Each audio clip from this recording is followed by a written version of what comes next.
have given a name to my pain.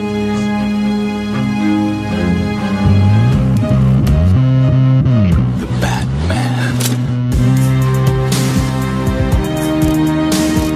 Always waiting for some Batman to save you.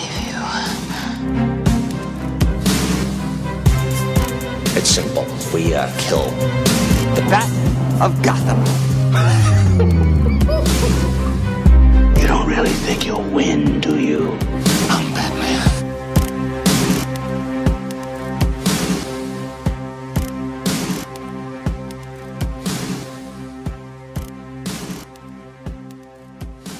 Hello and welcome to episode 114 of the Marvel on Film podcast. Batman on Film. Batman on Film podcast. Batman on Film podcast. BOF is the sponsor as well as a proud member of the Batman Podcast Network. Check out all the shows over at batmanpodcastnetwork.com or do both. Follow our brand new Twitter account at BatPodNetwork. If you are listening to us via iTunes, if you take the time to rate and review the show, we'll read it on the air. And BOF is also now on Patreon. If you like what we do here at BOF, whether it's the podcasts, vlogs, or the website itself, and you want to help support us if you're so inclined, please head over to patreon.com/BatmanOnFilm for all the details. Yeah. Or if you just want to send Pete Vera to premieres so he can hang Yeah, out he will do it up for you real good. Yeah. He knows a guy. I know a guy who knows a guy. I know a guy. There's a guy. Heroes. Yeah, just a couple episodes back. Just listen to that.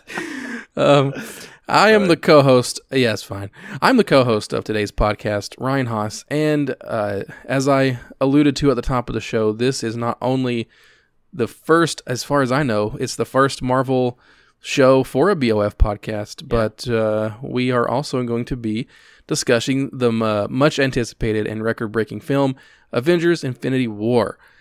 And it's kind of crazy, in my opinion, that although the movie is this gigantic pop culture event, we almost didn't even do a show for this. We weren't even planning on it because, you know, we are Batman on Film. We're not Marvel on Film. Yeah. But I did, you know, Rick prodded me a little bit. We're not Star Wars on film either, but, you know. Yeah, that's also true. Or Rocky on film. Yeah. But, yeah. I did, so after Rick was prodding me a little bit, I was like, you know what, I'll put my money where my mouth is or whatever. And I put a Twitter poll up, you know, asking if listeners actually cared about it, wanted us to do this. And the response was really kind of blew me away. It was like a super strong, absolutely do this. It was like over 100 votes or something crazy. So we're going to do this review show. And that poll did say that Rick and Justin did have to join us. But as you can probably hear and to tell, Rick is not here. He had a bunch of shoe things that he had to do that prevented him from coming through and joining me and you. But that's okay because Justin Kowalski is here with us. What's up? Hey, how's it going? I'm so Good. pumped to do this. I'm pumped too. And again, it is another BOF After Dark show, at least for me. It's like, not quite midnight, but it's getting there. But I'm excited. Proxima midnight. Ooh. Hey. And we're not alone. Me and Justin are not alone here. We have two other really good guys joining us tonight. One of them you have heard on this show before, Mr. Ryan Lauer. How are you doing, Mr. Ryan Lauer? Good evening, good night, gentlemen. After Dark. Ooh. Happy to be here. Thanks for asking me to be on. Cool. What was the other episode you were on? I'm trying to remember. Was it a review show? Well, you weren't on it. He was on the... Was I? Did the Gotham by Gaslight commentary with Brian Augustin, and then Justin, you, me, and that handsome devil in New York, Peter Vera, did That's the right. 2017 comics review. Yeah. Oh, okay. There we go. See, I was trying to remember, like, did different shows that... I know you were on the show with me. So. Yep. All right. And he's been on there after that. And finally, we have somebody making his BOF podcast debut. Mutual listeners may recognize him from such quality podcasts as Fans Without Borders and the DC TV and the DC TV Squadcast. It's Mr. Brent Clark. How are you doing, Brent? I am doing great. Thank you for inviting me on. you are welcome, and I'm glad that we got you on the show because I know you're a fan of a whole bunch of this stuff, Marvel and DC alike, and I think he has no great borders. Addition to the panel. Exactly, No it's borders. okay to like them all. I know that's what they say. I mean, since Exactly. since it's your first time on the show, I thought it would be kind of a nice thing to give you the floor for just a second and kind of introduce both of your shows to the listeners as a early plug. Okay, sure. Yeah. DC TV Squadcast, we cover the 5 shows on the DC CW, so, Supergirl, Flash, Arrow, Legend of Tomorrow, and Black Lightning. And then Fans Without Borders, we cover anything we want to talk about. And so most recently it has been Infinity War, with some of the build up to it. And then, we just, at the time we're recording this, we just dropped our Infinity War review today, actually. And we've already got a lot of feedback that we're going to be needing to address with the next episode. Oh, nice. Nice. Now, since you do the DC TV Squadcast, really quick, can you give me on the spot best to worst rating of all the DC TV shows this season? Of current season? Gotham notwithstanding. Yeah, of this current season. Current season, Black Lightning has to be the best. Yep. It just has to be. It was fantastic. Supergirl's been really strong. Arrow's been kind of down this year. They were great last year and kind of down this year. Legends does what Legends does. And I've been really enjoying The Flash, but for me the highlights have been Black Lightning and Supergirl. Nice. I watch all those shows except for Black Lightning, and it's not because I don't want to, it's just because I haven't found the time to add another new superhero show to my rotation. It's but, all on Netflix now. I've heard it's... So Oh, is it? it's already on Netflix. It's weird. That is insane. Well, the CW shows go to Netflix like 2 weeks after their season finales air. Oh, there you go. Okay. There you go. So, thanks for introducing your shows, Brent. That is super cool. So, like I said, tonight we are here to talk about Avengers Infinity War, the 19th film in the Marvel Cinematic Universe, the event they've all been leading towards, a film that did just make box office history this past weekend by having, the biggest opening weekend of all time, both domestically here in the U.S. and worldwide, both, correct? Correct. Correct. According to these notes that I wrote down earlier, it made $250 million in the U.S. and $630 million worldwide, beating the previous domestic champ, Star Wars The Force Awakens, which had $247.9 million, and the previous worldwide champ, which was Fate of the Furious, that came with $541.9 Oh my gosh, I totally million. forgot about that. Yeah, isn't that Family. crazy? No, exactly. Yeah, and the opening F8. weekend numbers have actually gone up. They've actually Yeah, revised with them. the actuals, yeah. Yeah, it's Yep. 257 now. There you go. There you go. So there's, performance in the film itself. There's a lot to unpack here. So I guess we should just kind of get into it and maybe, start with you, Justin? Yeah. What was your experience like and all that? Man, I had a great experience. I took my boys, but before we get into, I wanted to kind of get what was your expectation like? I think everyone was really excited, but expectation could be different for everybody. It could be good, it could be bad. So I was just wondering, all around the room, the virtual room, what was your expectations going into Infinity War? And let's start with Brent. So this is the third film from Marvel that I've been worried about going into the opening. Mm-hmm. And I was incredibly hyped for it. I wasn't necessarily worried for myself, but my concern was, have they bitten off more than they can chew? Mm-hmm. Bringing together, 10 years worth of movies, 18 movies prior to this, had they bitten off more than they can chew? And the previous two concerns I had were Guardians 1 and Ant-Man, both of which were big successes. Right. And so, history is on their side. And when the film ended, my first viewing, I've seen it 3 times. The first time I watched it, I was just speechless. Like, through the entire credits, I just didn't know what to think. Haven't stopped thinking about it since. Wow. Cool. All right. Ryan Lauer. My expectations were in check. I haven't been blown away by a Marvel movie in quite a long time. It's not to say that I don't like them.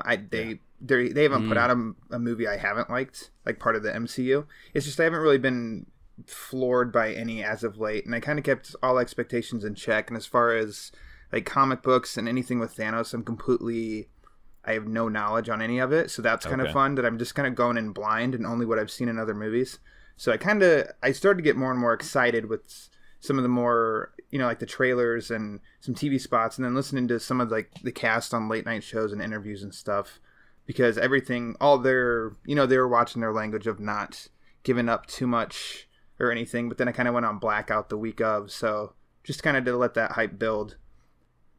So that's where my expectations were. Gotcha. All right, Ryan Haas, how you doing, dude? What were Me, you thinking? Good. Well, I think at this juncture I'm kind of relegated to not really betting against Marvel, because I think they kind of know what they're doing at this point. As Brent mentioned, I had trepidations about the same two movies, Ant-Man and Guardians, and both of those are just fantastic films. Guardians of which I rank in it's easily in my top 5 MCU movies.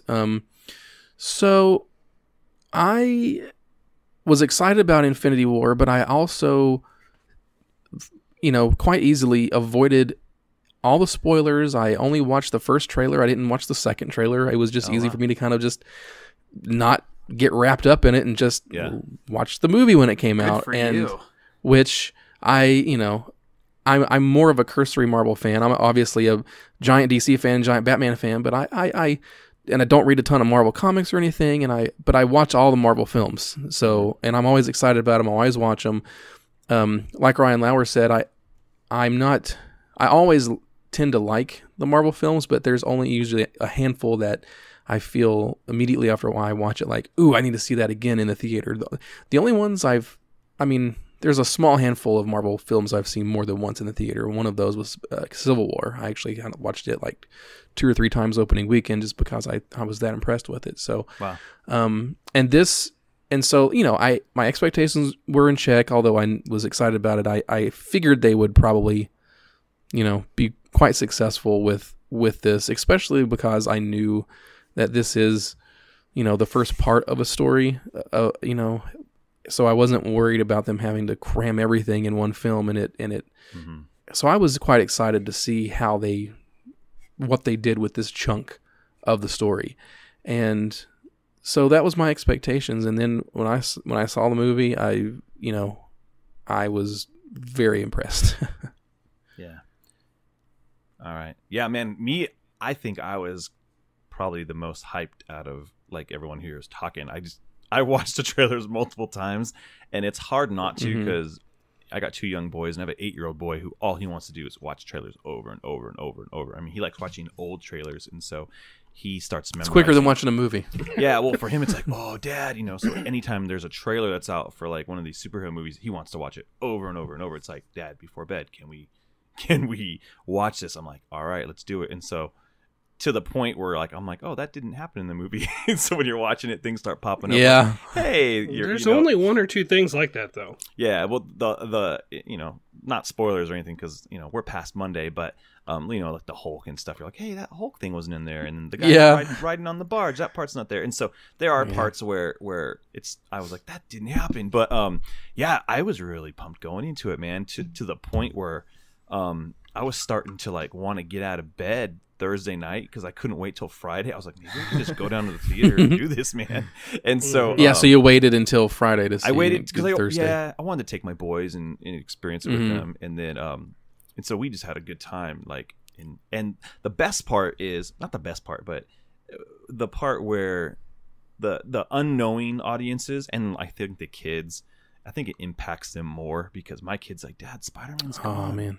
I'm like, well, yeah, this is their Spider-Man, and they've watched, so he's very like, they got rid of Black Panther and they got rid of Spider-Man, and so he's just like listing all these characters, and I'm in my head, I'm like, oh, buddy, it's gonna be okay, but I want him to enjoy the ride. I mean, if he was really devastated, but there was a point where I thought his eyes glassed, and I'm like, oh man, dude, like, hey, they'll be back, but it affected him. And there's people I know like that, your non-comic book friends that go see comic book movies, and they look to you as like their guidance. They're texting me like, are you kidding me? No, what happens next? And I'm like, I'm not telling you anything, but just pay attention. They're filming Spider-Man soon. So it's like, and Spider-Man's not dead. You just have to look, because that was the first thing I did. I was like, okay, hold on. what movies come out before the next Avengers. You know, Ant-Man, which happens before Infinity War, and Captain Marvel, which happens in the 90s. Okay, I think we're good. But so, everything else, you're like, what's happening? So, man, I've just been really excited for this movie.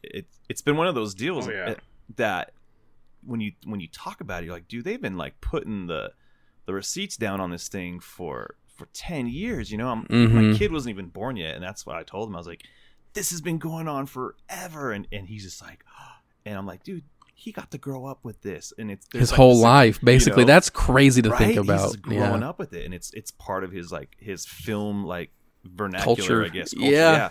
And so, I can just keep going on and on. I'm really excited for it, and I think it met my expectations, and there was even. I guess we can just jump into the experience. I'll just segue into it. Sure.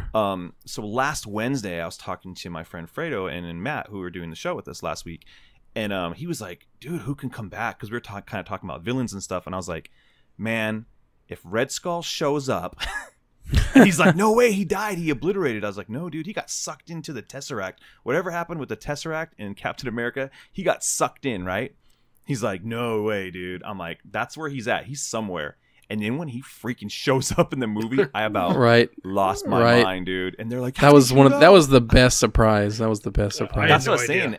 Yeah, out of that whole movie, that was the surprise that got me to where I was like, oh, you guys. It was just, I had a gigantic smile on my face, and I instantly thought about, Kevin Feige had a comment or whatever, like a month or so ago or something like that, where he said that Infinity War takes all the storylines and threads, and they're all like part of this movie. And then there were a few Twitter comments that was like, "Oh yeah, I can't wait to see how they better include Red Skull because it's not complete if they don't." And then and he shows up, and I just thought that was so great. Yep.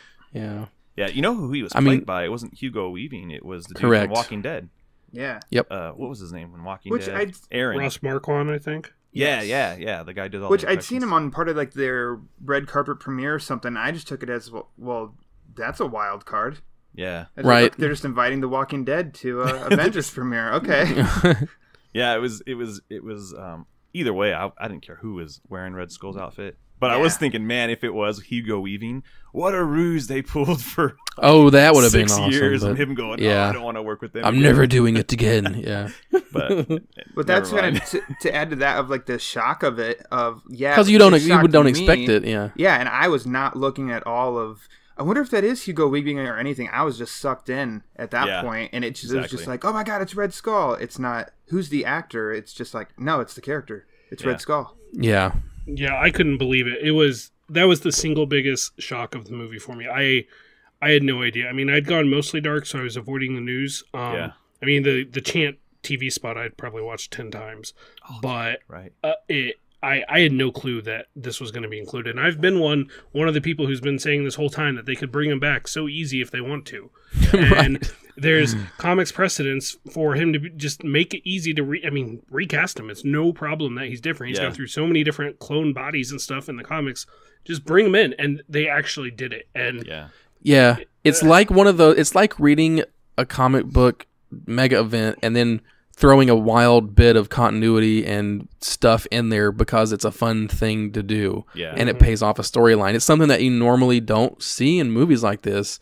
And because this is the movie to do that, they can do that, and it's awesome when it works out. Yeah. And I hope it's not the last we see of Red Skull. So thank you, Marvel. I've never been so happy to see an evil Nazi. I read I know. I read an interview with him tonight that he's on board with doing more if they want him, but he wouldn't say anything besides that. Oh, that's good. Well, we want you. Come on back. Let's see. So let's move into what were some of your standout moments from the movie, and we'll go with Ryan Lauer. All right. I guess I didn't at the top then say if the movie met my expectations. It exceeded my expectations. I nearly loved the movie. Some of the highlights, I think I'll start off of if to me the MVP of the movie was Thor. Yeah. I think I loved every single moment that Chris Hemsworth was on screen. Mm-hmm. I loved everything he did with the Guardians, especially with his scenes with Chris Pratt were funny. And then I loved that whole bond, because I'm kind of a sucker for bonds. With Rocket, James included, but with Rabbit.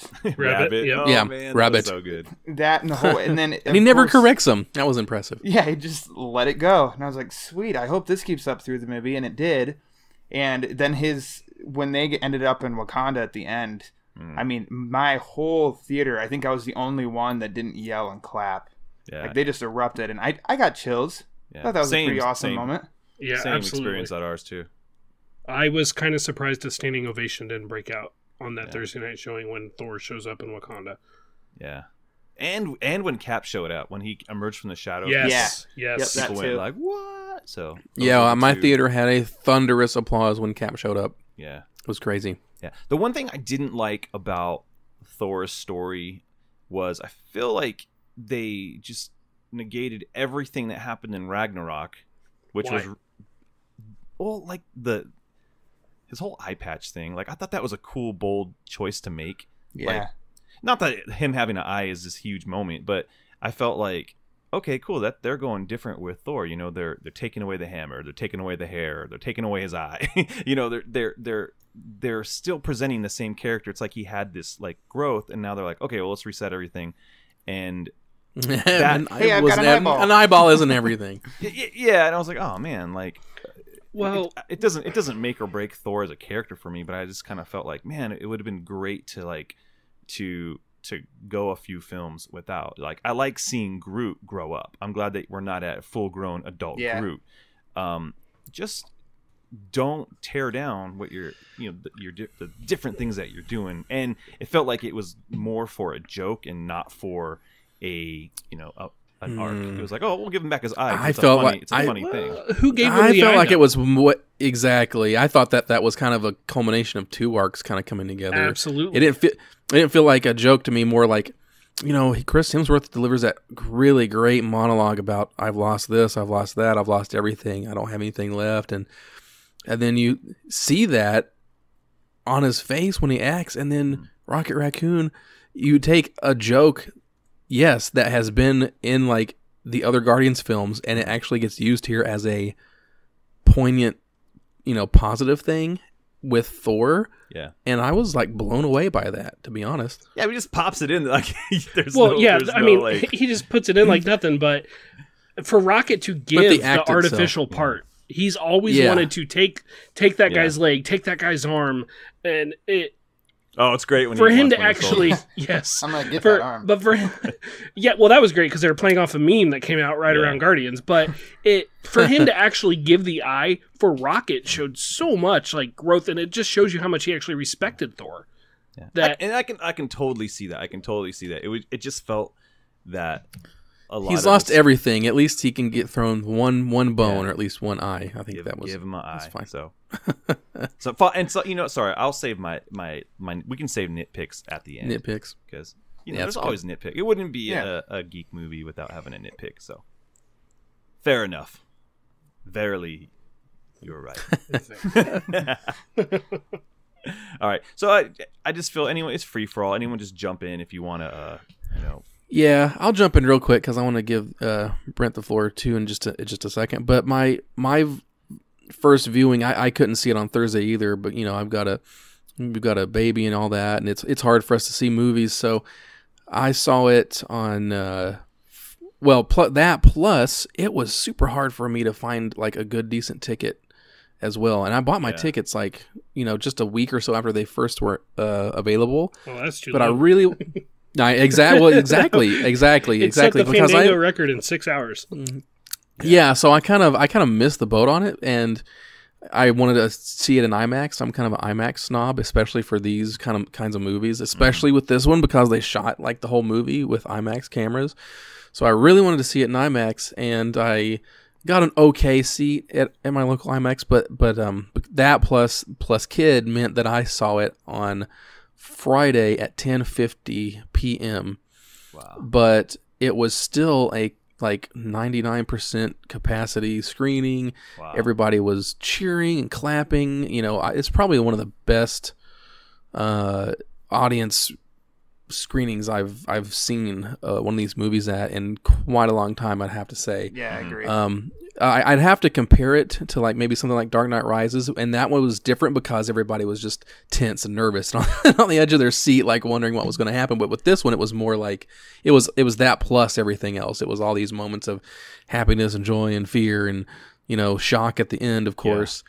And it was just a great movie going experience, and it was just. I couldn't stop being just floored at seeing 10 years of build-up actually get paid off on screen, and then being impressed by things that started to jump out at me, like not just the Easter egg stuff like Red Skull, but things like Thanos himself being just a fantastic and very well-done villain. So, I agree. Brent? I think just to give a couple highlights for me, right away, I want to go to Okoye in Wakanda. The shot when Proxima Midnight tells Scarlet Witch, you know, you're going to die alone just like he will, referring to Vision. And then Black Widow and Okoye show up, and it's like she's not alone. Yeah. And then that whole battle was great. Oh, with all the women, When that was awesome. When Scarlet Witch picks up the big giant wheel things, whatever they're called, and takes out just hordes of the Outriders, and Okoye is just like, what was she doing up there for? I mean, exactly. It's such a great moment and just delivered so well. Everything in Wakanda is a highlight. I really enjoyed Tony Stark and Doctor Strange together. Yeah. Yep. Oh yeah, that was one of the things. That's a great pairing. That, you know, the Beard Bros, that would have been the two biggest egos in the MCU. Like, of course they're going to hate each other. I mean, it just was so fun to see them interact. And I like Doctor Strange more in this than his own movie, which is kind of rare. I've heard for that me from because I just many like people. I almost prefer, and this isn't dissing on the team ups, but I like the superhero being the star and having their own movie. And so I found this kind of strange, of no pun intended. You know, he's limited. He's not the star, but I just thought I loved him every time he was on screen in this too. Well, that goes to say, I feel like everyone shined. Like, I don't think anyone got the short end of the stick. Huh? Mm-hmm. I said nobody was weak. Yeah, nobody's weak. I mean, I will say that, and this isn't weak. I just felt like someone like Captain America. I felt like he didn't have a lot of lines in the movie, but he still did stuff. He had presence. Although, like, you could tell, like, his story implication wasn't as strong. Yeah, but that's obviously intentional for the next coming. movie. So, man, it was one of those deals where I'm like, well, who's gonna? I mean, even freaking Mantis had highlights, you know, and that was like one of those characters. Like, oh, I wonder what Mantis is gonna do in this movie, and she served a part. And I wanted to go back to. Yeah, I wanted to go back to Scarlet Witch, because what I loved about that scene that you brought up, Brent, was it was the complete flip of what happened in Civil War, where she, you know, takes out the top floor, and it was like, this is her showing her, like, having control over her power and not being so green, you know, because what she like, and that it seemed like a rookie mistake what she did in Civil War. In this, it felt like, even though they were on the run and on the, you know, hiding out, this is what Scarlet Witch can do, and it was pretty awesome. Like, to show the sheer, like, power that she does have. It was kind of like almost scary. Like, dang, this girl can go completely. You know, what was the X-Men comics that she, like, killed all the mutants House of M, no more mutants. Yeah, House of M, like, no more. She's mutants, about to go House of M here. You know what I'm saying? So, well, I just wanted to point that out. Well, it's important to note that this movie takes place about two years after Civil War. And so she's way more developed. I mean, just in the use of her powers. And Spider-Man was the same way. Even before he gets to Iron Spider, like, that initial fight, you see him, like, using his webbing to catch cars in midair and then redirect them. And it's like, Spider-Man Homecoming doesn't do that when he's been Spider-Man for 8 months at that point or whatever. But add a couple more years of experience under him, and the time jumps that these movies have, if you watch them back to back, maybe it's a little jarring, but it allows them to do so much development like that, where we don't have to see Scarlet Witch get slowly better. We just get to see her now as a veteran. Yeah. Well, Speaking somebody of Spider-Man, his strength, man, they really were able to showcase his strength too. You know, in the beginning when him and Iron Man are battling it out in the park. Just wanted to point that out. Like, I was like, oh, you know, Spider-Man he's a strong dude. Like, sometimes you forget because he's not really put in those situations in his movies. He's usually fighting a dude with robot arms or whatever. Yeah, like him going. And up. I love the Iron Spider suit too, and just the extra limbs that come off that do the extra things. I just thought that was so like geek 5-year-old action figure awesome. That was great. And here I was glad straight out of the comics. I was glad in his solo movie that he rejected the suit because I was like, no, don't go there yet. Don't go there yet. I don't want you to. Yep. And then once he got it in this, I was on board. Yeah, and it made sense. Like, he needed it, and he needed it in that situation. But then I loved how after he got the suit, he was like describing himself to Doctor Strange. He's like, "Yo, yeah, we're the Avengers." He's like, I know what I'm at. He's like already a member. He knows what he is. Can I go back? Please. Just a little bit when you're talking about Scarlet Witch. So for the uninitiated, I first was almost a little taken back when it was just like almost a throwaway line to establish Vision and Scarlet Witch where they were, of just like, oh yeah, they took out their trackers for 2 weeks, and then all of a sudden, and then he's just like human. I know that they showed us that in the trailer. I thought maybe, not that I need everything explained, but for somebody who doesn't have any kind of knowledge on that, I guess it left me a little bit of, well, how's he? Like, can he just do that? Well, think back to Age of Ultron when he first appeared. He didn't have the cape. He looked at Thor and he made the cape. He made it. Yeah. He's just changing his physical appearance. And then when who is it? Corvus Glaive, is that the guy's name? Yeah, Corvus Glaive. When he stabs him through the back in Scotland, he like loses the hold he has on his form and goes back to his like default state. Yeah. Okay. Yeah, I don't have too much Vision knowledge other than he's like not an android, but didn't they call him a synthezoid? A synthezoid? I can't. It's a hard word to say. Symbiote. That's Symbiote. Syndicate. Symbiote. Yeah, they did a deleted scene as him on a motorcycle. Oh, come on. Gosh, no. Okay, we won't get into that. We won't get into the beef jerky. Venom. Beef. That's a better title. It looks like beef Call it jerky that. shooting out of his back. It's like, I ordered a pizza. Let me answer it with this beef jerky. So, the special delivery. Where's Pete? Where's Pete when you need him? Yeah, I know a guy. Hey, so these team ups in the movie, I did like that. You know, we got a little more of. Some people may not have liked it. I liked seeing Tony and Peter Parker hanging out again. Because you did kind of have Doctor Strange in there to kind of mix it up. Yeah, and it's the most logical thing too. It's Peter Parker's entry point into this world, and switching up it is okay, and I'm sure we'll get that in the next movie. But for this one, it made more sense, and it strengthens Tony's part of this too, because Iron Man obviously feels responsible for bringing Spider-Man along and kind of shepherding him, and of course there's that great line where.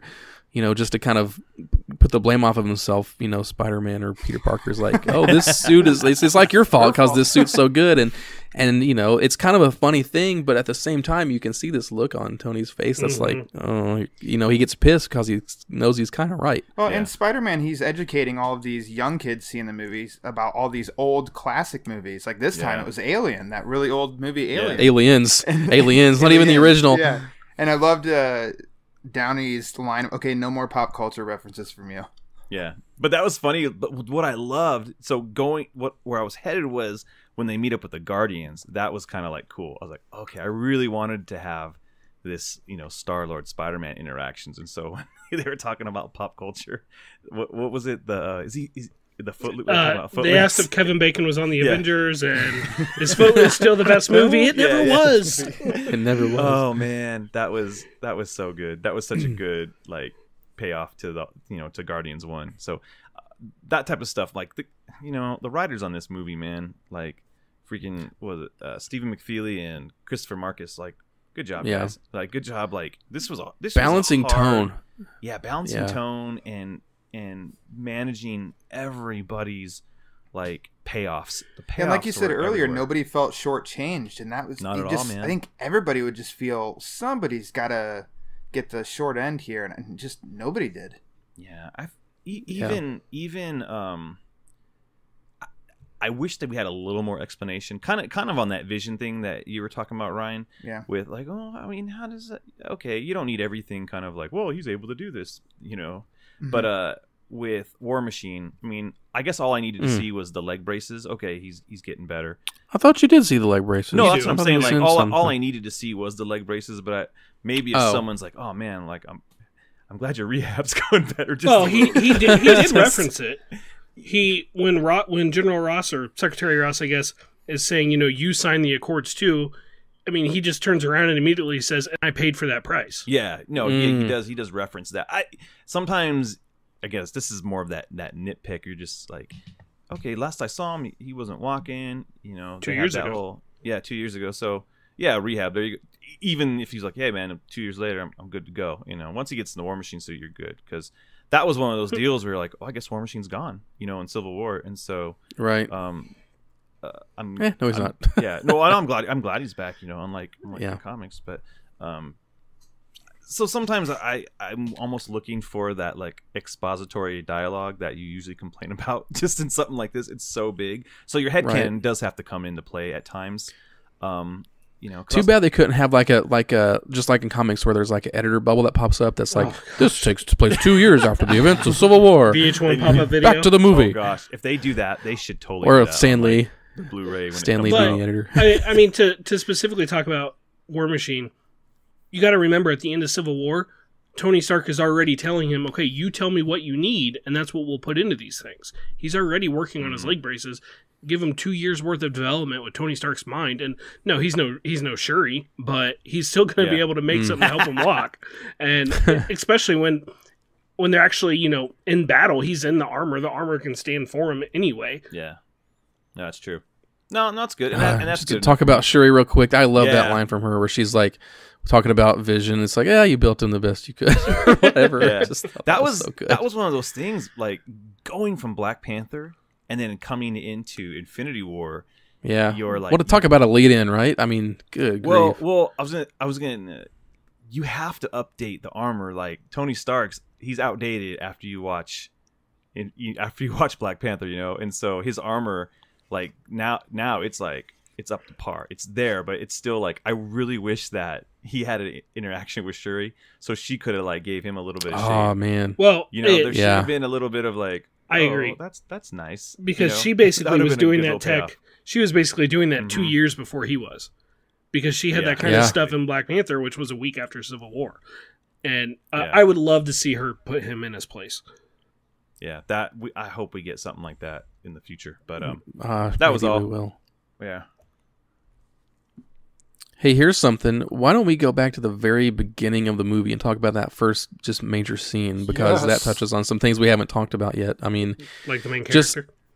Yeah, exactly. The main character and the kind of the what gets set up. I mean, just the movie doesn't pull any punches like from the first like scene, because it takes all this setup that you had, I mean, that you were talking about earlier, Justin. You had all this setup from the end of Thor Ragnarok, and then they kind of subvert that quite a bit when you see half of all of Asgard just kind of blown up and destroyed. And just half. I thought that was just half. But I was like, wow, okay, this definitely sets the stage. And then of course you get to see Thanos mid battle. I loved how they just kind of jumped into it instead of giving us his giant like exposition or giant like backstory. This is Thanos. He's here to do this. No, he's there. He's already doing his thing. He straight up, beats Hulk and kills Loki. I mean, what two things can a villain do that early on in the film to where the audience, even if you're not familiar with comic books, know that he's a big deal? Did everybody just think / know at that point as soon as you saw Loki? Oh, he's not making it out of this. Oh yeah, for sure. Oh, I didn't. For sure. I didn't think so. I thought he was going to go a little longer. Oh no, that was it was obvious to me that he was running on, like Loki. To me, I was like, he is running on fumes. His bag of tricks is finally worn out. Yeah. Everybody knows it. He knows it. I didn't think he was I just thought it was a knife on Thanos, but his I thought character he was arc was go to complete. Earth. Yeah. I mean, his character arc was complete, so it was a good time for him to go out as, trying to do something heroic, trying to kill Thanos, and which even more impressive after he just saw Hulk get destroyed. And he still goes after him, even though Loki's afraid of Hulk. So it's like, if this guy destroyed the person you're afraid of, you should be even more afraid of him.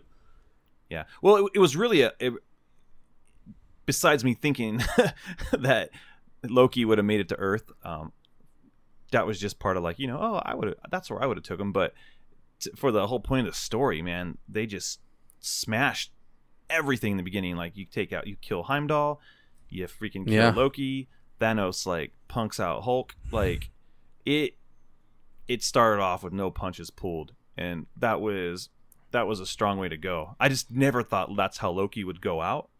I mean, I think he went out too. He went out heroically. Yeah. I think it wasn't. I thought it would have been more of a spectacle of a sacrifice, just because of like the buy-in people have with him and the fans and stuff.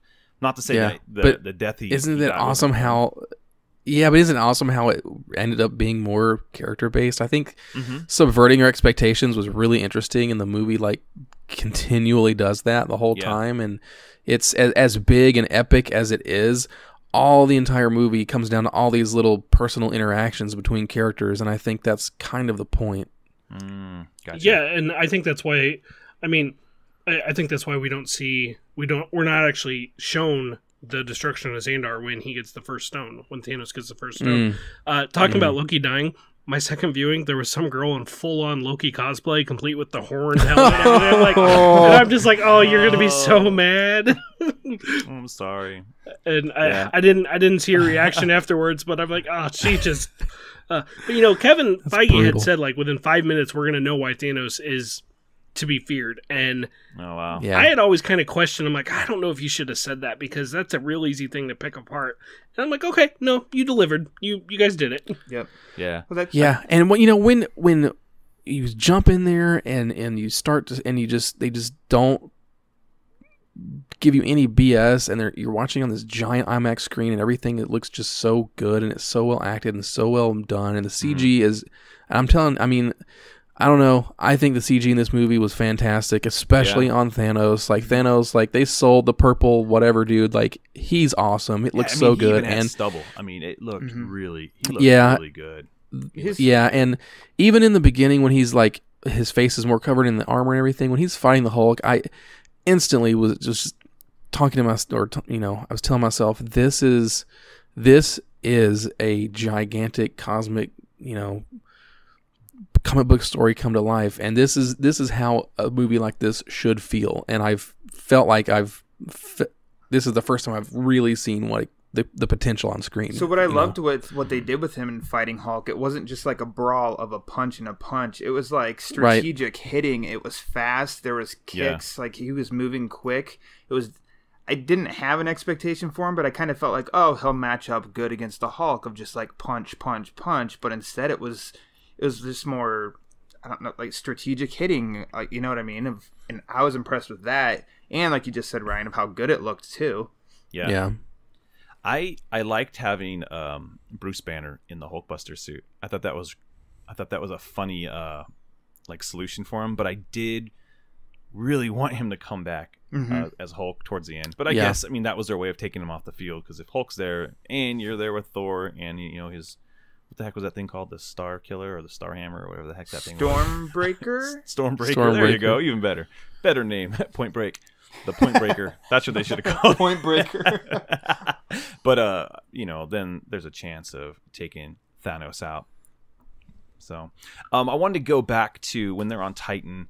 I think this is one of the problems I'm having, not with the story, but like, I guess personally in like my fandom issue is, I like Star-Lord. I think he's really fun, but like, based on how the trajectory of this story is going, it's his fault, to a point. Well, it's got to be somebody's fault. Yeah. Well, and let me present something, because does this solution have worked for everybody else? I was talking to some buddies today. I was like, if Spider-Man, and Iron Man were able to pull the Infinity Gauntlet off, this is super dorky. I feel like they would have got the gauntlet off, cool, and then Thanos still wakes up. He's still a strong dude. He still can handle some business.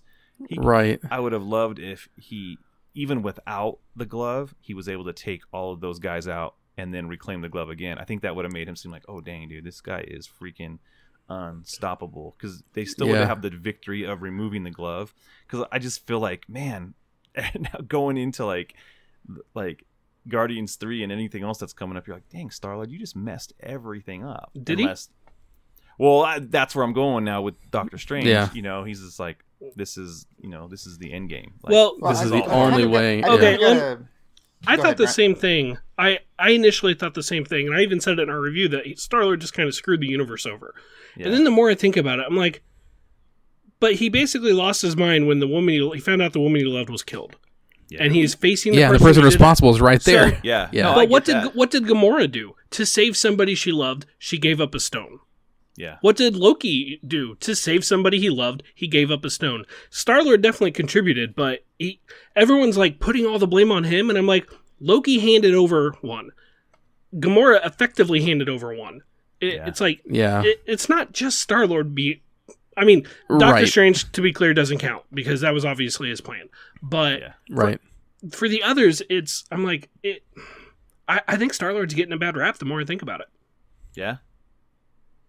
I like for him in this spot, and this is looking towards the future of, I like that's a story if Gamora's death stays, that's a story they can explore further with him, is like his guilt of kind of feeling like, she died. He to him, he screwed the universe by losing his cool, and then it's kind of like the repercussions for him on that and facing that. I don't know, obviously, but if that's the route they go, I'd look forward to seeing that. Mm-hmm. Yeah, do you guys think Gamora's coming back? I think she I hope is. not. Only if she's in the Soul Stone. I hope not. Yeah. Only if she what? Is in the Soul Stone. Yeah, but they showed her body. Or if they have to go back and trade another life and all. Yeah, I mean, because she dies before all the Gauntlet stuff happens. So yeah. I kind of she's under different rules than everybody else. I kind of feel like anyone that was killed by something other than the snap is fair game, is dead. And if you think about it, most of everyone before the snap were not killed by anything related to the stones. It was all physical. Yeah. All right. And it's not because I don't like Gamora. I really like but Gamora. Gamora is related to the stone, though. It's wrapped up in how you get it. Yeah.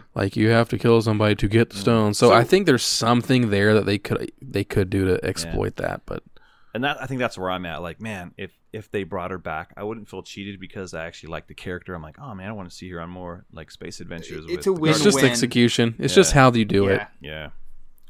If they bring back Quicksilver, I'm like, I just don't care. I just bet you didn't see that coming. Man, they should do crazy stuff when they should do the comics thing. It's they bring back everybody, but everything's different. It's like DC Rebirth and oh man, Spider-Man, what happened? Now you look like Tobey Maguire. It's all super weird. Well, they actually did something like that. There was the Spider-Verse thing where pretty much every Spider-Man had an appearance, including the movie versions. Yep. And you saw who was supposed to be Tobey Maguire and Andrew Garfield, even though I don't think they named them because of rights or something. Right. But, they've kind of played with that idea. Sorry. I'm just thinking of the crying Peter Parker face. The Tobey Maguire one. Sorry. So good. Yeah, I think that's the hard thing with stakes, especially when there's characters you're invested into. I mean, if you look at a movie like Star Wars 8, I'm not trying to bring up a whole Star Wars thing, but there is this loss of man, Skywalker's gone. I mean, it doesn't mean you love the character less, and it's a bit different. I think obviously Skywalker's way especially in pop culture history, Luke Skywalker means something, and for him to go out even though he went out heroically, it's oh my gosh, it's a loss. Gamora is not at that level, but at least for me, I'm oh man, I really like Gamora, and I like kind of what she represents in these Marvel movies. Well, and I feel for most of the audience, it kind of doesn't matter if she comes back. It's I guess they got the punch that they needed from the most of the audience anyway, because they don't know that there's a chance that she could come back or anything. They're just like, oh my gosh, Gamora died. Oh, this sucks. Yeah. And even though there's a chance for all this stuff to happen, we don't know what's going to happen, and we don't know for how. sure. So my money was on Nebula dying going into it. Like, I thought she would for sure. I thought Nebula was going to die sacrificing herself in favor of her sister. I thought there was going to be a situation where both the sisters were going to go. Well, maybe she will. Maybe she still will. Like, maybe there's something to that. Maybe again, I'm probably going to spoil the fourth one for myself now.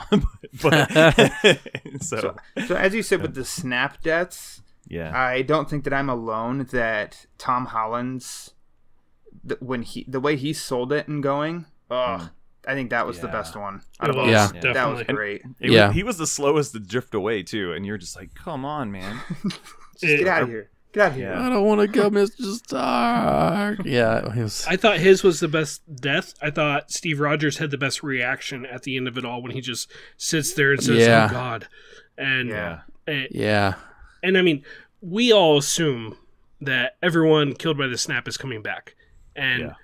I mean, we know there's a Spider-Man sequel. They've announced it. In fact, it's one of the few movies post-Infinity War that has been announced. Yeah. So, great. He's going to be safe. But and Black Panther 2 is coming out. Well, but Tony Stark doesn't know that, you know? Yeah. Nebula doesn't know that the rest of the Guardians are coming back, presumably. Well, you have to look at this like you would a comic book, like a big comic book crossover. Like my favorite example for this to people that ask me about it is when Tim Drake quote died, a while ago in Detective Comics and recently came back. It's not because it's something we see in comics so often.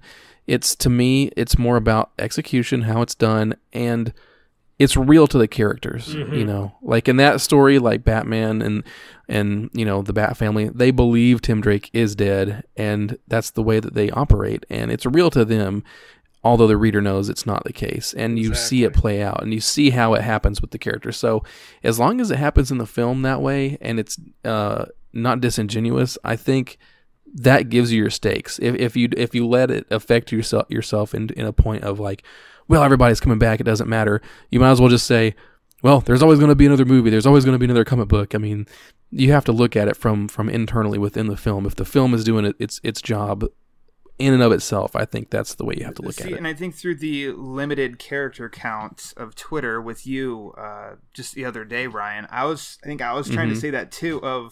It was almost like I was riding this great wave. And then when they started to just go like fade off, I was like, oh, wow. And then Black Panther faded off. And for a little while, it kind of took a little bit of the wind out of the sail of, oh, well, that's not going to stick. And that's just kind of what was in my head for a little while. And it kind of took me out of it for a second. And then after the fact, I thought about it. And I kind of just had to wrap my head around it of, well, you can't be thinking about the next movie. How did this movie end? And it was like, this movie ended with the villain winning. Period.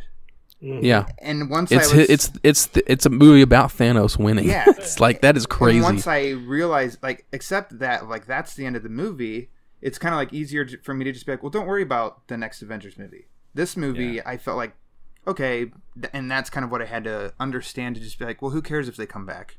Right now they're dead. Well, look at, the Black Panther example. He specifically tells Okoye, this is no place to die, as he dies.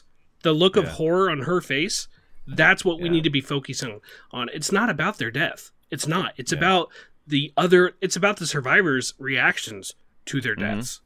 Yeah. And the funny side of it is, there's going to be a lot of us, we're informed. You know, we know that this isn't the end. It's like, it's the experience my son had. They're not coming back. That's, most moviegoers are like, what the heck? You know, they're gonna be like, wait, they're back? They're gonna be surprised. Yeah, the people right behind me in the theater, it was just gasp, and they're like, no, oh my God, they're dead. And I'm just like, good for you that this movie has hit you like that. Like, I'm not gonna try and like rain on your parade. Just I shut my mouth. My buddy, again, he is not a comic guy. We were talking last night, and he's like, people at his work were talking about it. And he's all, but there's other characters they're gonna bring in, right? He's like, because I heard there was a girl Thor and all. So he's hearing stuff. People are just like spitting at him, and so there's just people are starting to spin their own yarns, which is really, really cool. Yeah. When you think about it, like they're just starting to create their own scenarios. It's a Marvel multiverse. Yeah, when the uninitiated start bringing their ideas into it, I think that's what makes it fun, because you're like, oh dang, That is what makes it fun, because this is the mainstream's like first big like exposure to what a giant comic book crossover kind of thing can be, in terms of they did this crazy thing and what can happen next in terms of speculation. Won. The mainstream audience. Yeah. we did.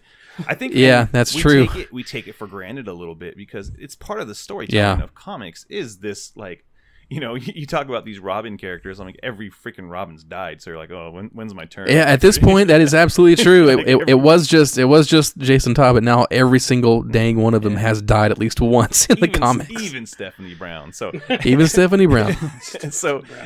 Or especially Stephanie Brown. Yeah, it's that trope that we're just used to, but it can serve a very powerful, story. It gives gravity to the story, especially when you're invested, especially with a character like Black Panther that the whole freaking world like just embraced and made this like this big pop culture thing just a few months back. So it was really smart of them to like take him away, to like, oh, you love him so much, he's gone, and then then next Spider-Man, like one of the most recognizable icons out there, he's gone. You're like, wait, you guys just cast this cat, So somebody's like, what'd you do? Yeah. They're like, let's just make Venom. There we go. Yeah, there's where Venom happens. There you go. You know what surprised me as well, and I forgot about Peter Dinklage. I forgot that he was in the movie. I remember him being announced he was a part of it, and it was like, what is he gonna do? And then the way they used him, like, I have no idea who. I don't know what his name is. Eitri, I think. No idea. No idea about that character at all. But when I saw him, I was like, that was pretty freaking brilliant to make him, a giant Thor. I mean, not Thor, an Asgardian like weapon maker or whatever. Like, I don't know if he was Asgardian, but I thought that was pretty brilliant.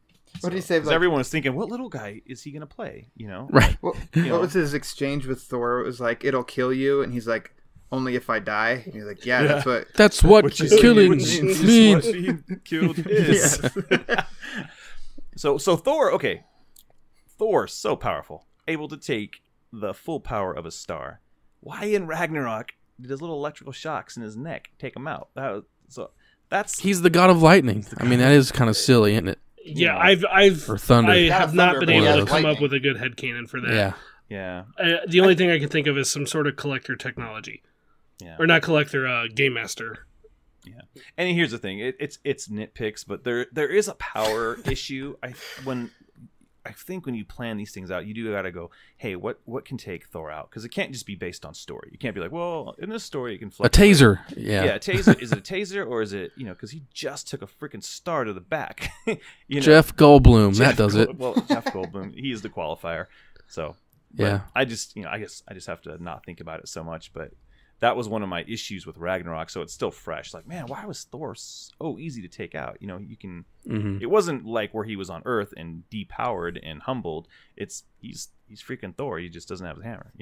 So, and sorry, nitpick, but that was one of those deals. It was awesome though, and again, that whole Thor journey. I think they could have trimmed it a little bit, but that's where I really liked it. Where it was when he was forging, his weapon, and then Groot like sacrificing his arms for it.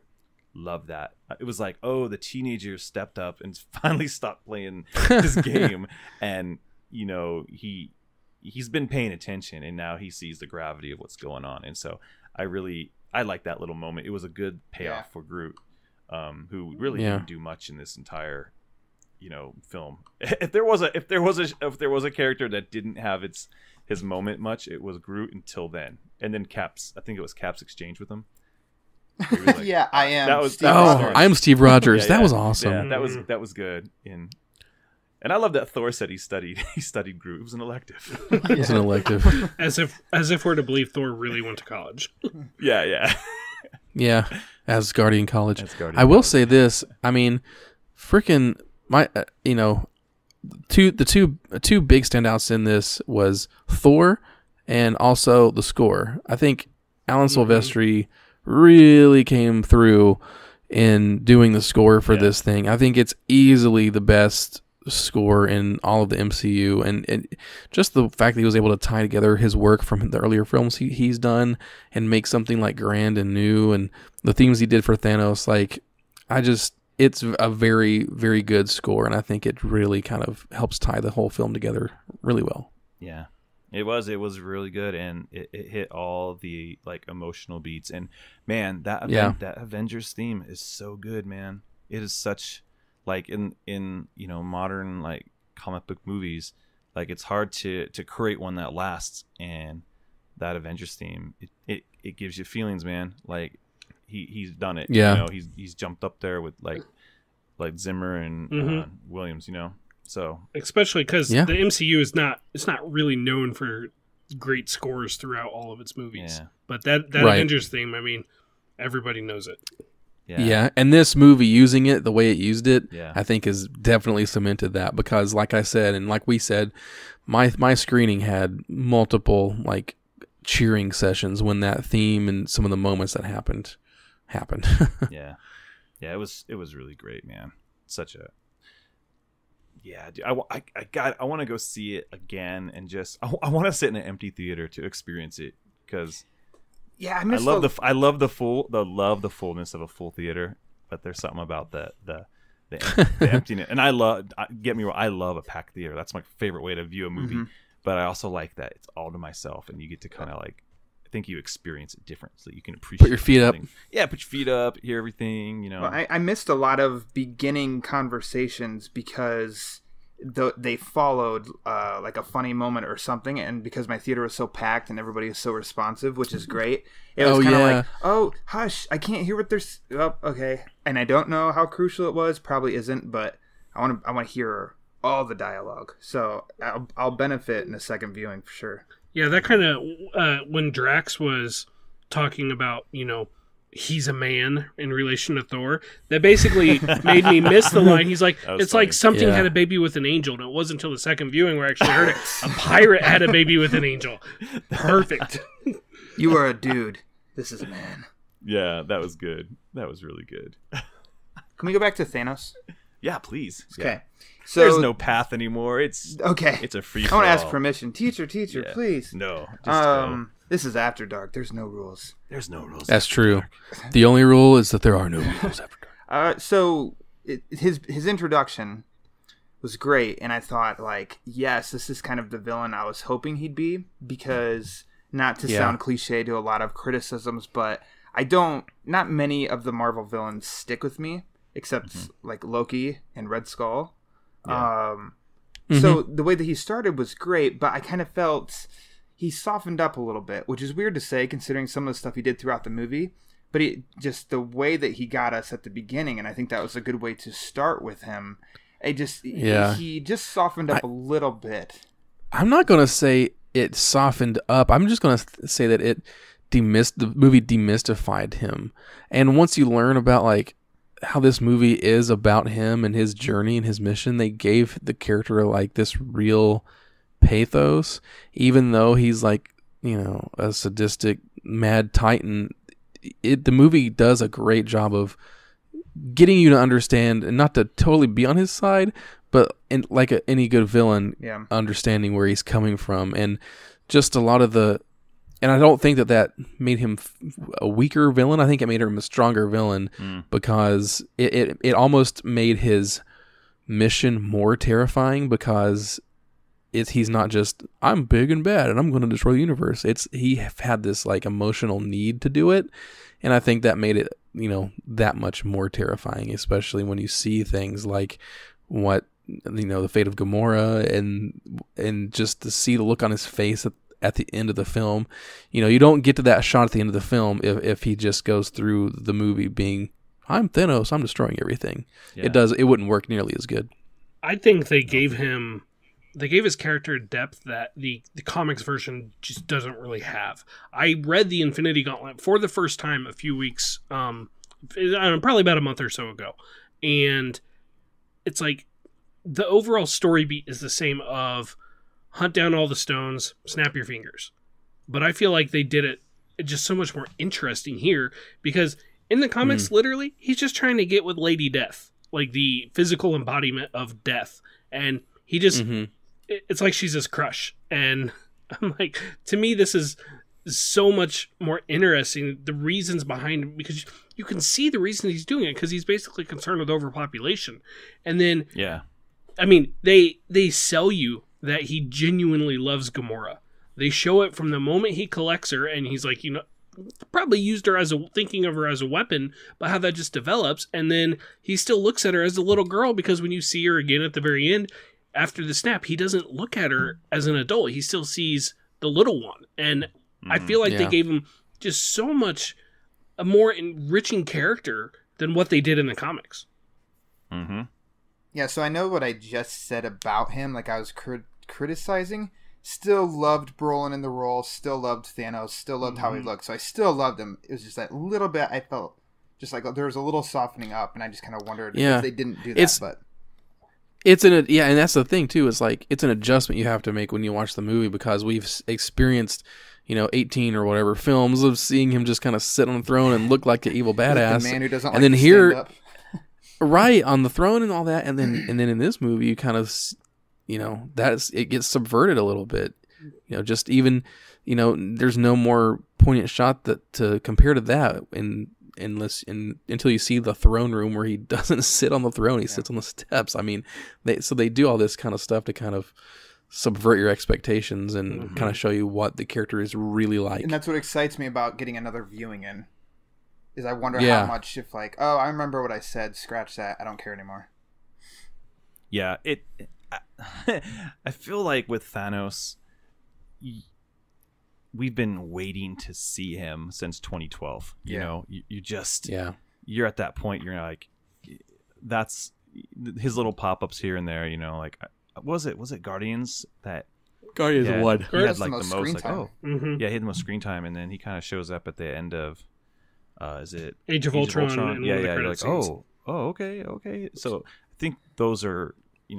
We're so sick of the buildups now. We're like, just give them to me like full throttle. At the end of the first Avengers, I'd never heard of Thanos. I had no idea who he was, and so it had no effect on me whatsoever. And I was like, who the hell? You're just that? Purple guy. Yeah, a purple guy, and then all of a sudden he was like blue, and then he was back to purple. But we just kept seeing him sit and then grabbing a glove, and I'm like, oh my gosh, can we just get to it already? Yeah, and we did. So okay. Yeah. Well, and because of how much time they spent on the build up to him, if they didn't deliver, this movie was going to bomb after the opening weekend. And, I don't know if you guys subscribe to the Marvel villain problem theory, but I think we can all agree that a good chunk of the Marvel villains are lacking, even though they do have other great ones like Vulture and Killmonger. Yeah. And, I'm definitely a member of that club. Thanos had to be a great villain. He couldn't even just be a decent villain. He had to be a great villain, and they pulled it off. He had to be the villain of the MCU, and that was what was so fascinating to me. They could have played it off as like, well, this movie just has all the heroes in it, and the villain can just kind of be there, and they can just team up and fight him. But they didn't do that, and they really didn't do that because they made it Thanos they made it his movie basically, but I think they knew that all along, and they just made sure that it was going to work out well. No, definitely. Thanos was the one thing that I was like gonna, if I had anything to teeter on, I was like, man, like I like Josh Brolin. I feel like they casting him was great, because you need someone who can emote, especially if you're going to do,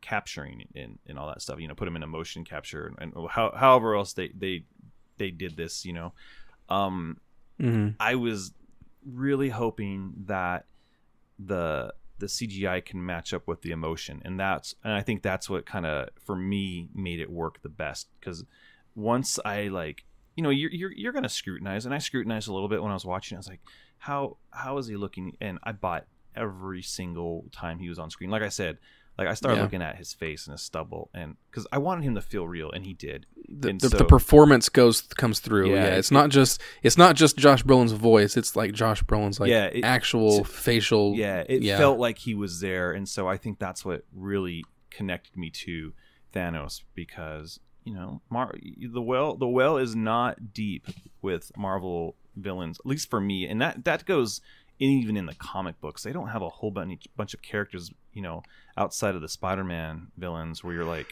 you have your Magnetos, your Doctor Dooms, but guess what? Those cats are off the table at the moment. And other than that, like none of the other ones really excite me. And so Thanos really had to deliver, and they made it happen. Kevin Feige, like don't leave. Like he whatever. I'm so curious as to what his little whiteboard looks like. Because I'm sure there's different like targets and tangents on that list, like pending deals and things like that. And I wonder what he has next, as far as like villains, or what are they even gonna build to something big again, or are they gonna let's go off in different directions? I know that's a great question. Well, he recently said that they just started having meetings about like 2024 and 2025. Gosh. So I mean, that doesn't mean they're building to another thing on Infinity War scale. I'm not even sure they realistically could at this point. I feel like that's kind of something you can do one time. Yeah, they have to do something else. You're exactly right. So, okay, so. Let's table most of that. Let's get to kind of some closing thoughts on the film, and then I wanted to move into a expectation of the future. Mostly, it doesn't have to be Avengers 4 / Infinity War 2 / whatever they're going to call it, but what do you want to see coming up next? And so, let's start with Mr. Ryan Lauer. Oh, dang it. So I ask because I feel like out of all of us, I feel like the Marvel stuff hasn't always been like your not your cup of tea, but it hasn't. I think I'm like me. I feel like I'm more a fanboy for it than you. So like, that's do fair. you have I think expectations? that's pretty accurate. Yeah. Because sometimes I kind of question like I said, I like all of the movies. Yeah. But by the end of Black Panther, I walked out and I was like, yeah, it was entertaining, but I can't tell anybody that because I will get stomped on because I missed something on not loving it, So as far as like, how did I feel at the end of this movie? I borderline loved it. It pretty much blew me away. I other than like the minor, I guess, nitpicks that you could pick out of our discussion, aside from those, it was just everything worked for me. Expectations for the future. How I feel about this movie, nothing should happen in the future that will change my opinion of this. That shouldn't happen. But as you know, the next movie could do some things that in rewatching this movie after Avengers 4, I could be like, well, because of, this blank. So I think if some deaths stick because they can serve a story, that's why I'd want them to stick. And if they come back, it's because I want it to serve a story, which I know sounds, I don't know if that sounds like a cop-out. I just kind of want some deaths to stick because I do kind of feel, I think a lot of criticisms with Marvel is of people of, it just doesn't feel like there's stakes. The movies feel, they are fun and entertaining. And then I'm over, like, I watch them, I end, yeah, that was fun, entertaining, and that's it. Nothing really sticks. And I feel like this movie stuck with me since I saw it on Thursday.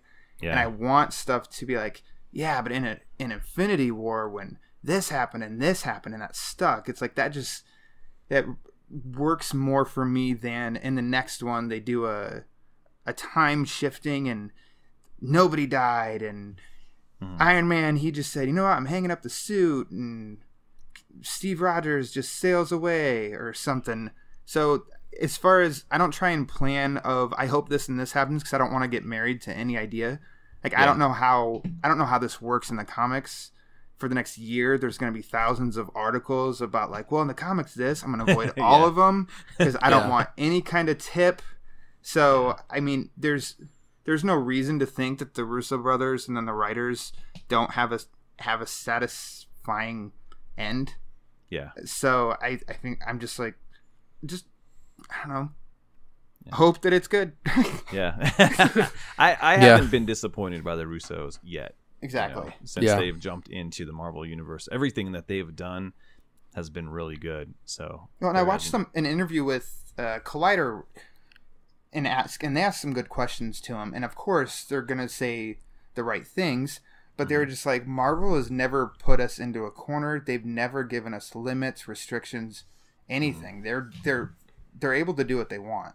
Yeah. And 3 movies in, and their 3 movies, I think, are some of the best in the MCU. It's kind of like, well, there's no reason to be worried. Yeah. You're right. They can balance a cast, that's for sure. Yeah. Yeah. All right. Brent. I tweeted the other day that between the Winter Soldier, Civil War, and now Infinity War, that I'm pretty sure the Russo brothers are God's gift to team-up movies. Yeah. Yeah, right. The movie absolutely delivered on everything, like my highest expectations, when I don't look at it as, are they biting off more than they can chew, and I just look at it as, I am hyped for this movie that I've literally been waiting for years since they announced it and have been building to since Iron Man. And to me, they delivered. They nailed it. I have a couple minor nitpicks about the movie, and I just couldn't care less. I don't even think we got to them tonight, and I just don't care, because everything they did right was so good. And literally every Russo's Brothers movie that has come out has been my favorite of the franchise until the next Russo Brothers movie came out.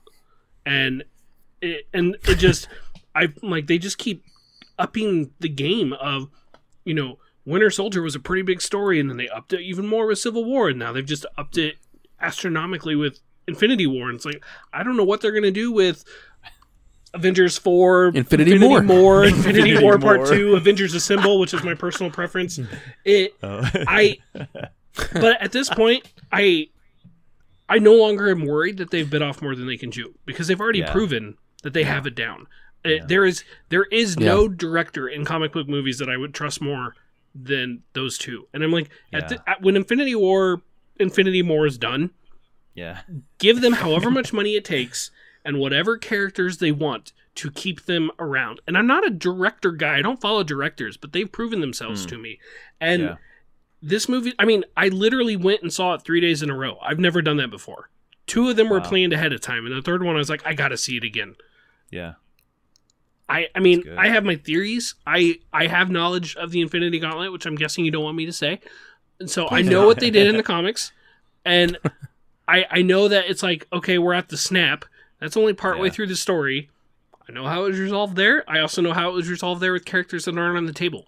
I guess for me, I am looking towards a post-Infinity War world, which I hope includes the X-Men and the Fantastic Four. Mm-hmm.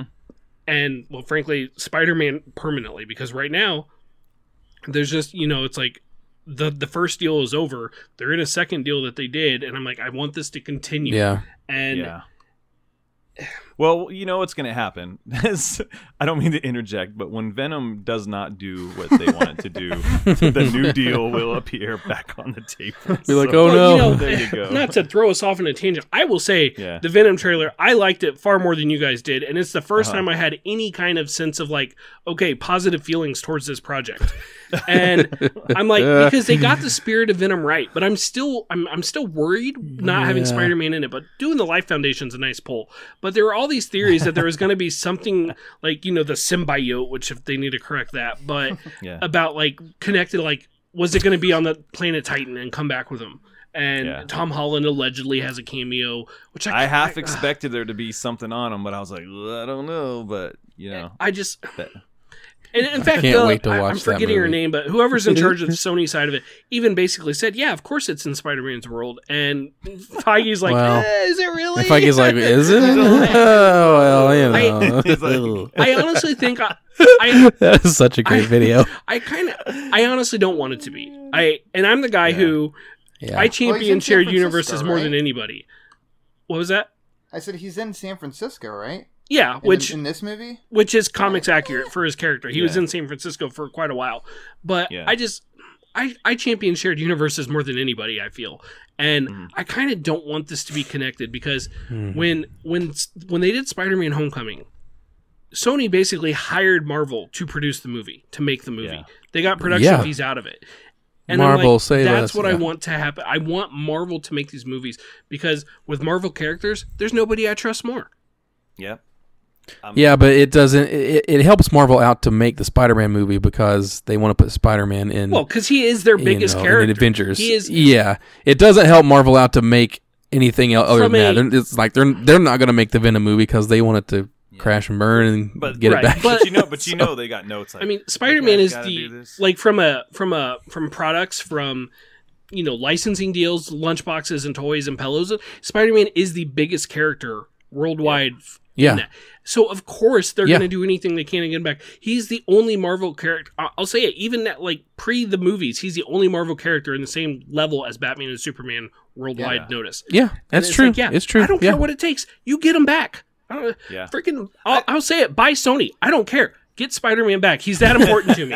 And then you can sell off the rest of Sony because I don't care about it. But and they'll figure because they were close. I think they were close 2 years to getting rid of selling off their guy. This is a whole other topic. Film division. Yeah, and so I don't think Venom's going to set the world on fire. And so I feel like Marvel's like, we got Spider-Man. Well, did you hear the thing that Sony had a chance to buy all the Marvel characters for $25 million? Yep. And they said no, morons. Yeah. But thank you. We dodged a bullet. We Yeah. Ooh, we totally sidetracked. That's okay. Yeah. This is Venom on film. Venom on film. Infinity War was great. It's my favorite comic book movie. That's all you need to know. All right, Ryan. So, in terms of this movie, I like I said, I was looking forward to it.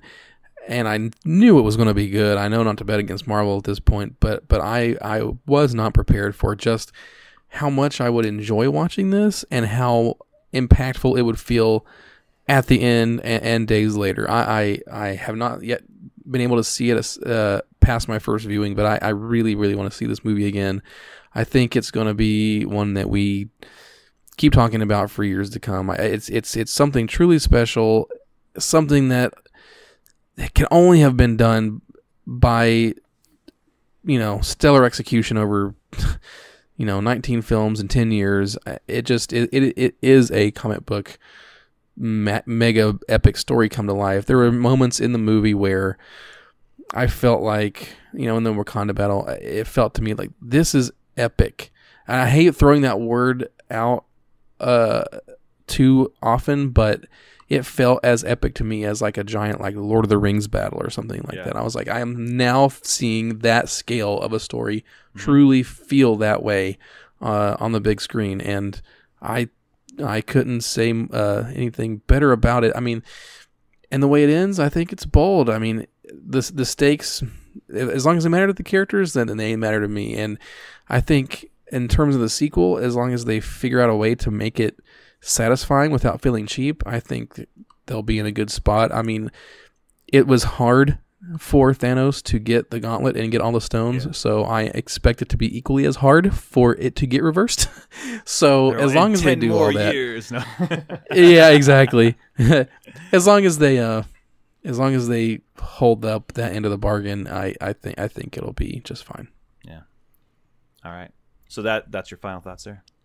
That's my final thoughts. I thought it was great. It's a all-time great comic book movie. Even less than a week later, I don't think that opinion is going to change too much. It proves what can be done with these shared universes when you're willing to stick to your plan and see it through. Stick to the plan. To the plan. Yeah. The payoff is worth it. Yep. So I'm not going to say anything. That's what you want. Hey, that's what you want. I'm not going to say anything different than what you guys said. It was very satisfying too. I didn't walk away. Yeah.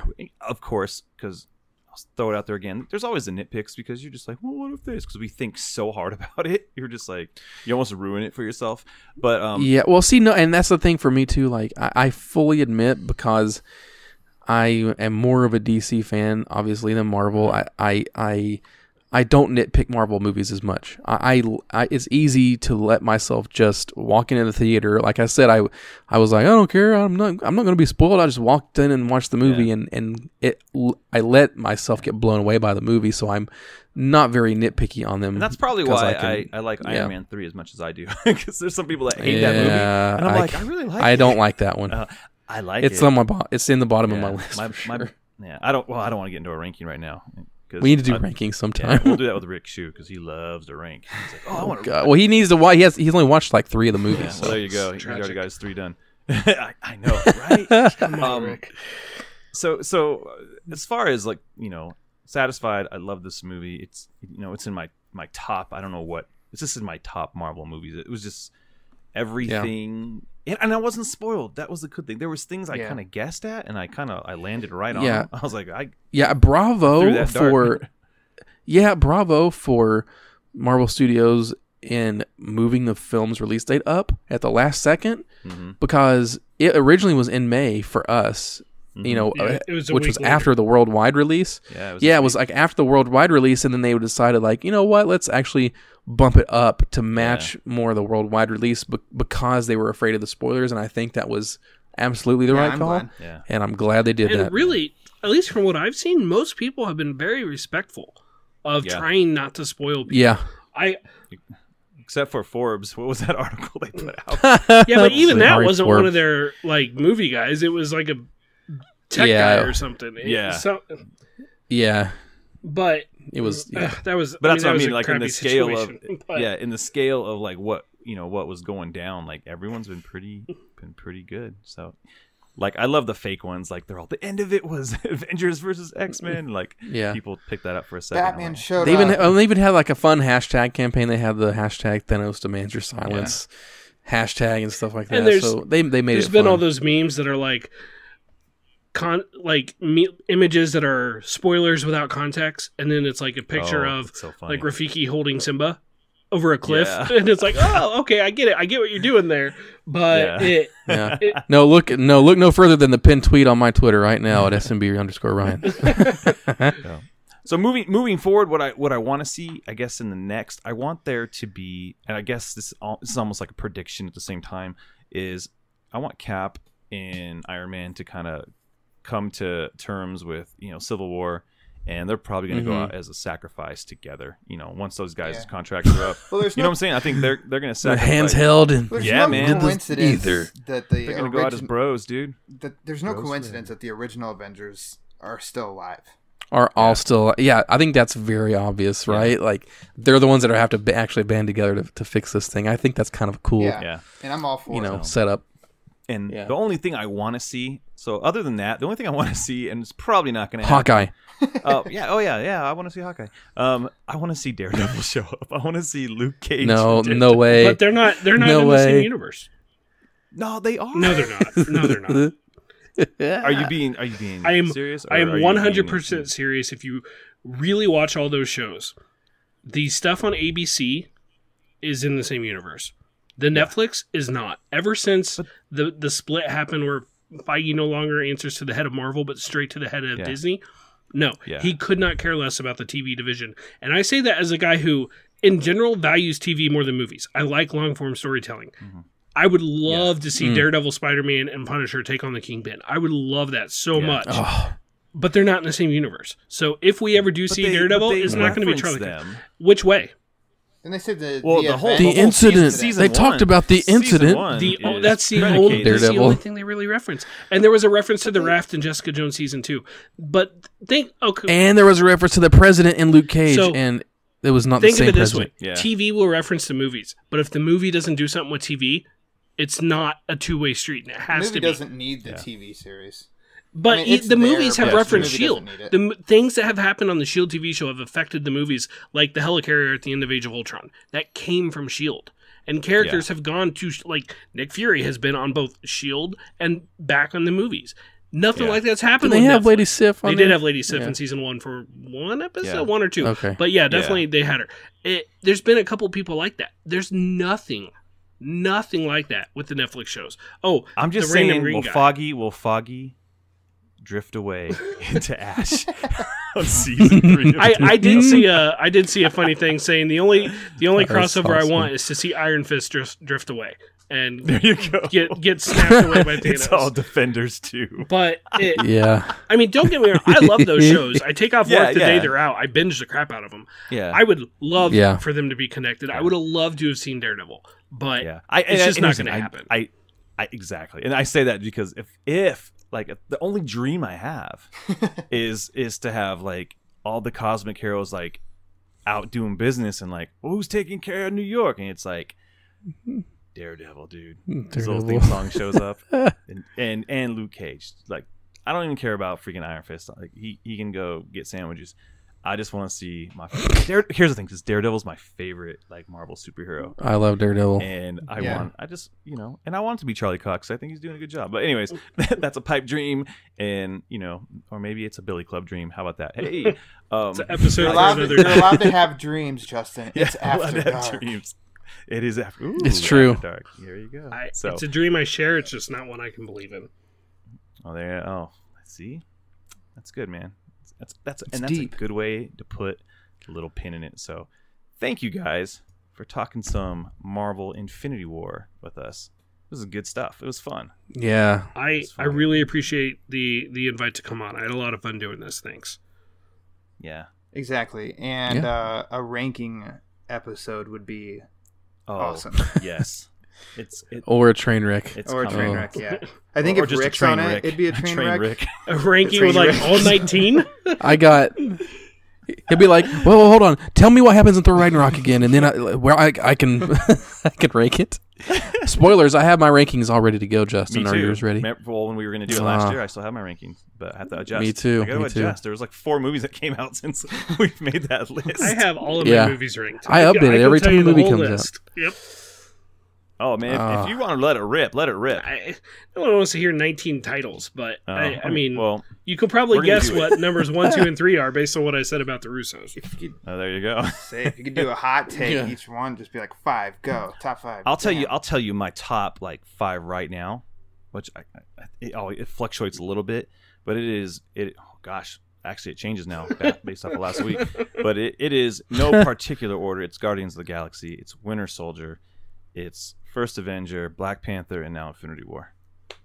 Ooh, out of order? I think that's a good compromise. Out of order, top 5. There you go. All right, I'll go. You want to hear mine? Yeah. Okay, you go, Iron Lauer. Man, Winter Soldier, Civil War, Ant-Man, Infinity War. No order. There you go.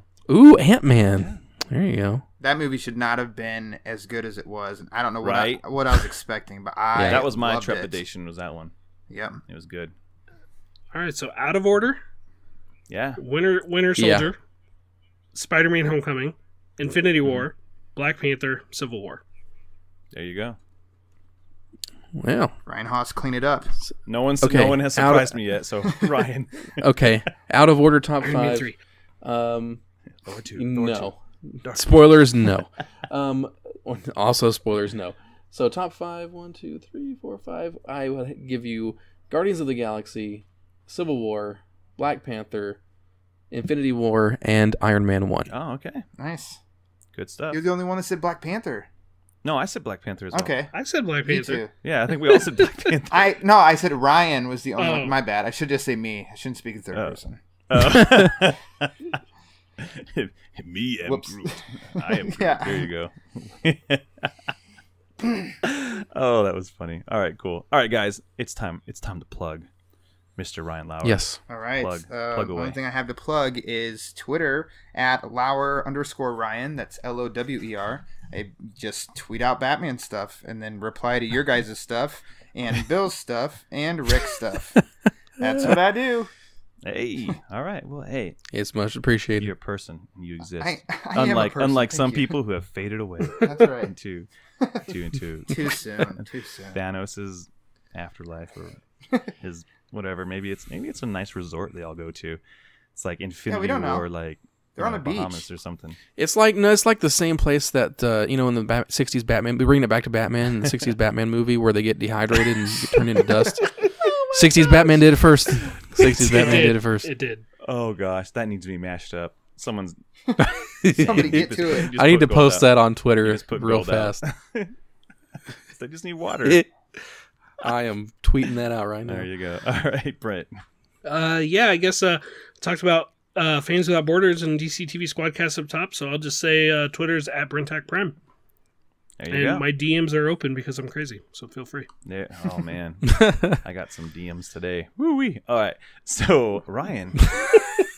No, you go. Me? You Oh, go. okay. I'll close it go. out. Well, you can find me on Twitter at j_rocka, and then you can check out the Let's Go comic show and just the Let's Go podcast at letsgocast.com, where you will be hearing another Infinity War podcast later on this week. With me, Podcast. it has an infinity amount of Infinity War podcasts, and so just be talking about that movie probably for the next couple of weeks, and then we'll jump into some new stuff. But yeah, those are the comic shows on the weekly, so please check it out if you love comics and comic book movies and comic book stuff. Awesome. So for me, there's lots of stuff I need to plug, which I guess is why I wanted to go last. Hey. This week is super special because yes. So I am also part of the Robin Everyone Loves the Drake podcast, and this week starts the ELTD Theater event, which is a 4-part weekly audio drama and podcast discussion of the Detective Comics arc, A Lonely Place of Living. So we've been talking about it for a while on the show, and it is going to be a real treat because it features something like, I don't know, as many voice actors as Marvel movies. There's like 19 voice actors or something, all from your favorite podcasts and some of their children. It's big. It's bigger than Infinity War. It pretty much is. It's like the Infinity War of like podcast audio dramas. Oh my gosh! And if you're not sold on it, I have 4 words for you. Rick Shue is Clayface. Oh gosh! Yes, Rob is telling me. It is so good. So good. For did you hear some of that it? Might bother him. It's what? Superpowers with Batman, that might bother him. I know, right? That's the one thing. Oh, it's no, so he took all that rage. So he took all that rage and funneled it Brought it into to his the performance. Yeah. Who's Bill playing in that? Who's Bill playing? He's in it too. Right? He's like a narrator kind of dude, Oh, but I guess we'll have to listen to find He out. should have added Crazy Quilt just to throw him in there. That would have been funny. Just to throw him in there. Yeah. Well, you never know. Right. But it's super cool. Rob Myers has, I don't know, killed himself over the last month, like spending hours and hours like editing this thing together, and it's this because he really just had to will this audio drama into existence. So it's really cool. It's going to be 4 parts every Wednesday, which this episode probably will come out the same day, Wednesday the 3rd of May, hopefully, maybe later. But as far as ELTD Theater, it's 4 parts over the next month, and it's 1 part audio drama and then a discussion of the comic book issue that part of the audio drama is based on. So it's going to be super fun. So just look up Robin Everyone Loves the Drake on iTunes or find them on Twitter at ELTD Podcast. Cool. You know what? I totally forgot to plug one more thing, and it's So it's awesome. So Batman on Film, Holy Batcast, and Let's Go Comic Show are going to be at the Comic-Con Revolution. It's not in France. Revolution. It's in Ontario, California, not Canada. Oh. Revolution. And it's going to be a good time. So we're going to host a panel together, and it's going to be Batman in cinema. We're going to talk about the past, the future, some missteps, and where we're headed, and all that good stuff. So it's going to be a fun panel.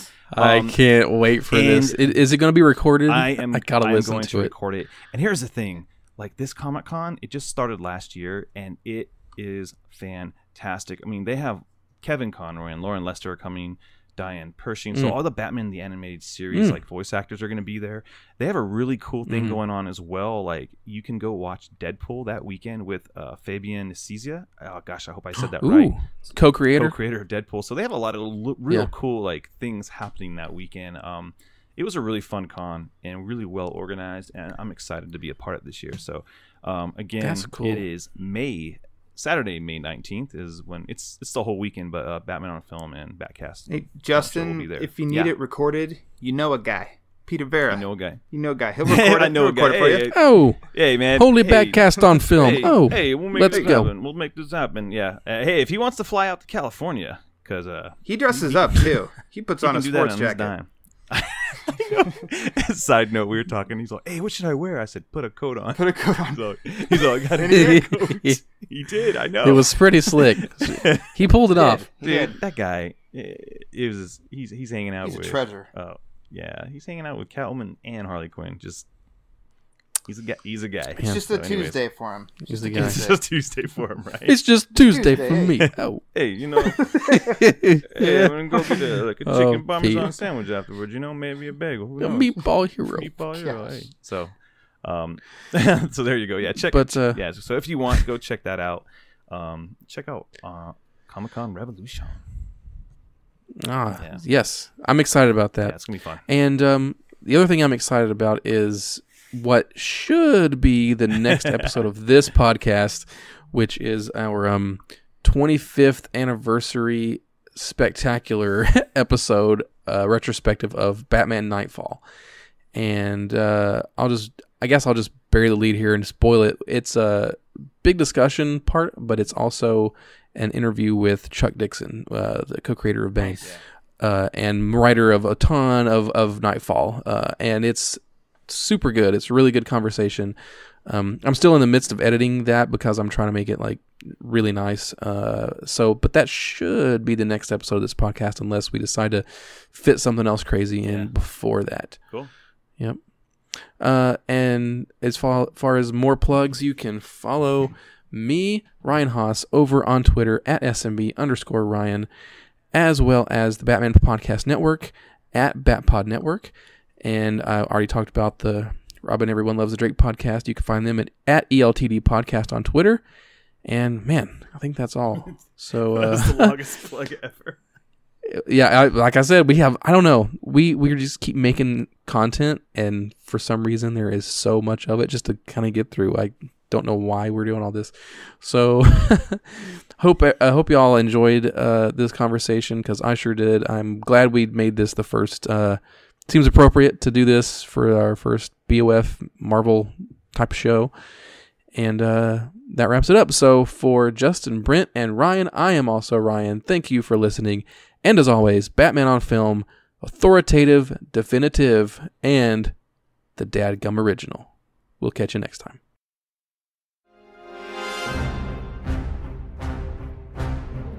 Hey now! You've been listening to the Batman on Film podcast, a proud member and the sponsor of the Batman Podcast Network, BatmanPodcastNetwork.com. You can listen to the BOF podcast on iTunes, YouTube, Stitcher, Google Play Music, iHeartRadio, Spreaker, TuneIn, and wherever good podcasts like this one can be found. Want to advertise on the BOF podcast? Go to advertisecast.com/the Batman on Film Con podcast. Follow Jet on Twitter at Batman on Film and on BOF's Facebook fan page at facebook.com/jet.batmanonfilm. Email Jet via jet@batman-on-film.com. I'm announcer Rachel. Thanks for listening.